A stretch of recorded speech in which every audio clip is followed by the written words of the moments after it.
Bon matin et bienvenue à votre café matinal. Quelle joie d'être avec vous maintenant 3 fois par semaine, les lundis, mercredis et vendredis pendant tout l'été.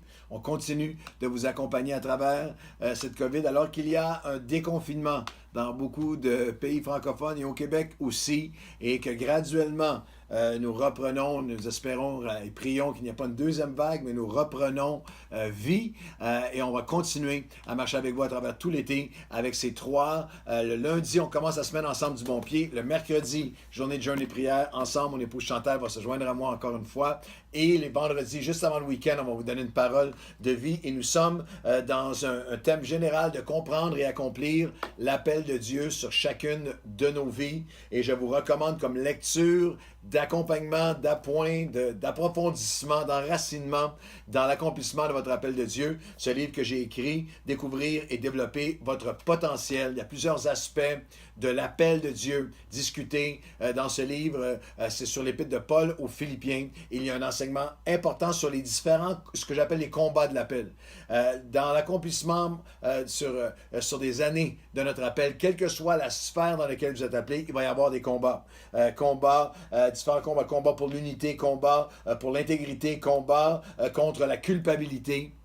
Combat aussi contre le découragement et combat spirituel avec des attaques, avec de l'opposition. Alors comment est-ce qu'on fait son chemin à travers tous ces combats pour persévérer, être résilient à accomplir l'appel de Dieu? Eh bien, je pense que ce livre vous enseigne. On a déversé plus de 30 ans, de 35 ans de pastorat là-dedans, et je crois que la parole de Dieu est puissante pour vous aider dans l'accomplissement de votre appel. Vous allez sur Amazon, Claude Hood, Amazon, vous pouvez commander ce livre potentiel et vous allez l'avoir dans vos mains en quelques jours, et je prie que ça soit une bénédiction pour vous.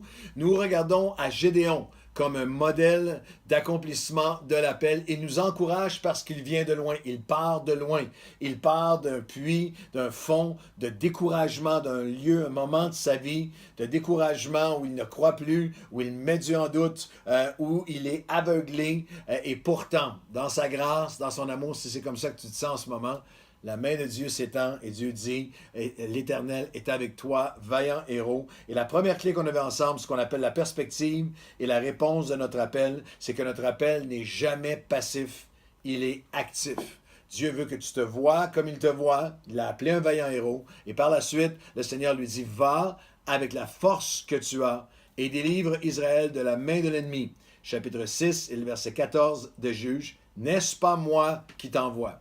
Notre confiance, notre assurance, notre foi, notre courage n'est pas en nous-mêmes, n'est pas dans nos exploits, mais dans celui qui nous envoie. N'oubliez jamais que le nom de Dieu est sur vous. Le nom de Dieu, le nom du Seigneur est sur vous. Sa réputation est sur vous. Son royaume est sur vous. Alors je me lève à chaque matin avec ce sens que c'est Dieu qui m'envoie. Je bâtis son royaume, son église, son nom. Alors je peux marcher avec cette assurance et mon appel n'est jamais passif, il est actif. Je dois je dois activer la force que j'ai. Deuxième principe maintenant, deuxième dynamique très importante. Le Seigneur dit, va avec la force que tu as, je serai avec toi. Et toi, est-ce que tu vas me permettre, est-ce que toi tu vas être avec moi? Est-ce que toi tu vas me permettre d'accomplir aujourd'hui la page aujourd'hui, le chapitre aujourd'hui de ta destinée et de ton appel? Et c'est la deuxième dynamique que j'appelle le temps présent et la réalisation de notre appel. La perspective et la réponse à notre appel, passif, jamais passif, toujours actif. La deuxième notion, c'est que le temps présent et la réalisation de notre appel ne se conjuguent pas au passé, au futur, mais au présent. Et ça, on trouve ça dans Juge, la suite de notre texte, Juge chapitre 6. Et le verset 14, l'Éternel se tournant vers lui et lui dit, va avec cette force que tu as, délivre Israël de la main de Madian, n'est-ce pas moi qui t'envoie? Regardez bien maintenant Gédéon. Gédéon lui dit, ah, mon Seigneur, avec quoi délivrerai-je Israël? Voici ma famille, là, dans le passé. Ma famille est la plus pauvre de Manassé. Je suis le plus petit de la maison de mon père. Et l'Éternel lui dit, mais je serai avec toi et tu vaincras Madian. Tu renverseras Madian comme un seul homme. Gédéon est paralysé et tellement limité dans son appel parce qu'il s'enlise dans les sables mouvants du syndrome du passé et du futur. Le passé. Je suis la maison de mon père. Je suis le plus petit de la tribu de Manassé. L'arrière-plan de petitesse, l'arrière-plan d'impossibilité, l'arrière-plan de dysfonctionnalité peut-être, de dépendance. Pour certains d'entre nous, arrière-plan de criminalité, arrière-plan de négligence, d'abus, d'injustice. Le passé avec ses défaites, le passé avec ses promesses non tenues, le passé culturel, le passé social, le passé religieux, spirituel. Il y a de vastes segments du monde chrétien qui ont grandi dans un milieu chrétien de petitesse, d'impossibilité, de limites extrêmes. Et aussi, le syndrome du passé, c'est la dynamique aussi de fausse nostalgie, d'un hier avec des lunettes roses, de revisionnisme religieux. Ah, dans le bon vieux temps. Là, ça, c'était tellement merveilleux dans ce temps-là. Le temps des réveils, le frère Scott en France, l'autre frère au Québec, l'autre... Et ces temps-là étaient effectivement dû agir de grande façon. Mais il y a un revisionnisme religieux que ça, tout était tellement extraordinaire aujourd'hui, maintenant, tout est tellement pourri et impossible et qu'il n'y a plus rien. Alors, la seule chose qu'on pourrait faire, c'est de reproduire le passé. Et Dieu dit non. Voici, les choses anciennes se sont accomplies. Moi, j'en annonce de nouvelles. Et Gédéon ne peut pas s'emparer de ce que Dieu a pour lui parce qu'il est, voici, ma famille, dans le syndrome du passé ou du futur. Comment pourrais-je accomplir? Comment est-ce qu'on va y arriver? Avec quoi serais-je capable de délivrer mon peuple? Son problème n'était pas un problème de ressources, mais un problème de révélation et un problème de reconnaissance. Il avait Dieu avec lui, mais il ne reconnaissait pas aujourd'hui ce que Dieu avait fait. Une attitude de gratitude va grandement déterminer votre altitude. Votre attitude, votre niveau d'attitude de gratitude va grandement déterminer votre altitude. Pourquoi est-ce que c'est si important? Parce que notre gratitude, notre capacité à reconnaître Dieu, être reconnaissant à Dieu pour les gens autour de nous, pour aujourd'hui, pour ce que j'ai dans le présent, va être un grand déterminant relationnel. Votre gratitude va être un grand déterminant relationnel avec Dieu et avec les gens autour de vous. Il vous faut graduer en gratitude. Il faut graduer. Il faut graduer en gratitude. Les gens heureux ne sont pas reconnaissants. Les gens heureux ne sont pas reconnaissants parce qu'ils sont heureux. Ils sont heureux parce qu'ils sont reconnaissants.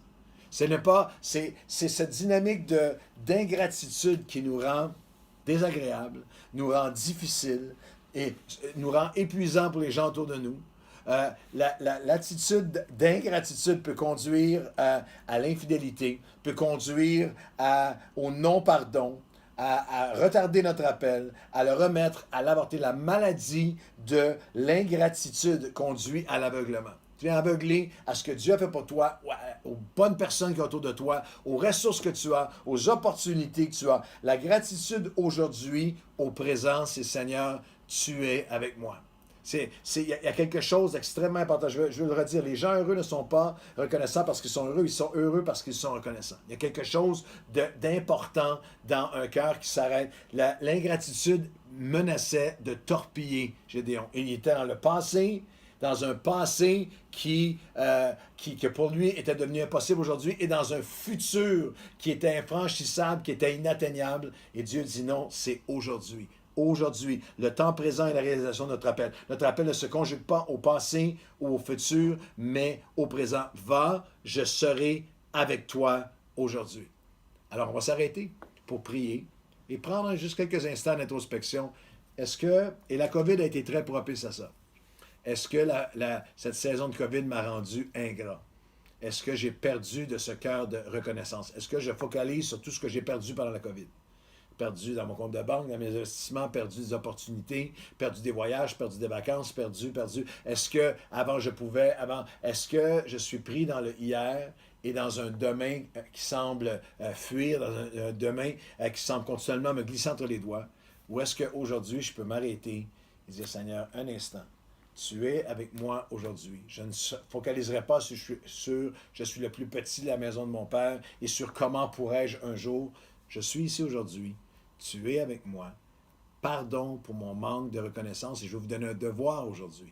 Prenez 5 minutes dans votre journée, allez sur votre tablette et faites juste demander, Seigneur, rappelle-moi pourquoi je devrais être reconnaissant. Rappelle-moi les qualités, rappelle-moi les bénédictions, rappelle-moi la fidélité, rappelle-moi la beauté des gens autour de moi, la bonté des gens autour de moi, les opportunités que j'ai, ce que je peux faire avec ce que j'ai avec toi en ce moment. Va, car je suis avec toi. Son problème n'était pas un problème de ressources, mais un problème de révélation et un problème de reconnaissance. Alors aujourd'hui, Seigneur, pardon. Nous te demandons pardon pour notre manque de gratitude, notre manque de reconnaissance, notre focalisation sur ce qui manque, ce qui n'est pas assez, sur la maison de mon Père, sur hier, sur le passé et sur un futur qui me semble aujourd'hui inatteignable. Aujourd'hui, mes ressources sont en toi, mon repos est en toi, ma confiance est en toi et aujourd'hui, je veux te remercier. Je veux te dire merci et je veux aller remercier, aller cultiver un cœur de reconnaissance pour les gens qui sont autour de moi, pour tes bontés dans ma vie, pour ce que tu as pourvu, pour tout ce que j'ai à ma disposition, pour tes promesses et surtout pour ta présence. Va, n'est-ce pas moi qui t'envoie, dit le Seigneur, va, car j'irai avec toi et tu vaincras ton ennemi. Alors aujourd'hui, permets-moi, aide-moi à marcher dans la reconnaissance et la gratitude. Mon appel n'est pas passif, il est actif, mais mon appel n'est pas hier ou demain, il est aujourd'hui. Au nom de Jésus. Amen.